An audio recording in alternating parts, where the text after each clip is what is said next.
आज मी बनवणार आहे वडापाव. वडापावसाठी लागणारं साहित्य: बेसन पीठ घ्या, त्यामध्ये ओवा टाका, त्यानंतर जिरा पीठ टाका, चवीनुसार मीठ, थोडीशी हळद, बारीक कट केलेली कोथिंबीर टाका.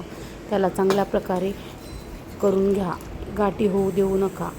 त्यानंतर 5 मिनिट झाकून ठेवा. भाजीसाठी लागणारं साहित्य: बारीक कट केलेला कांदा, कढीपत्ता, अद्रक लसूण पेस्ट, कोथिंबीर, लाल तिखट, धनाला भाजून घेतला आहे, उकडलेलं बटाटं. एका कढईमध्ये तेल टाका. तेल गरम झाल्यास जिरे मोहरी टाका. त्यानंतर त्यामध्ये बारीक कट केलेला कांदा टाका.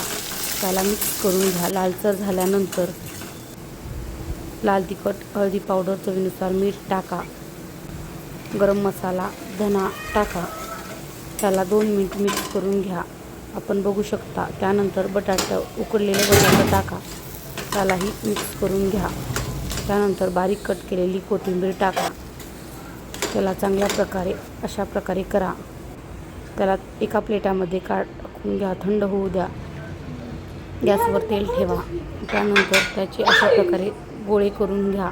आपण बघू शकता. वडे, थोडासा सोडा टाका पिठामध्ये आणि मिक्स करून घ्या. तेल चांगलं गरम झाल्यास अशा प्रकारे वडे त्या तेलामध्ये टाका. आपण बघू शकता. त्यानंतर त्याला पलटून घ्या. अशा प्रकारे वडे तळले पाहिजे. त्यानंतर एक पाव घ्या. त्या पावाला कट करा आणि त्यामध्ये चटणी टाका. या चटणीची रेसिपी पाहिजे असेल तर कमेंट करा. आपला वडापाव एकदम छान प्रकारे तयार आहे. वडापाव रेसिपी आवडली असेल तर चॅनलला सबस्क्राईब करा.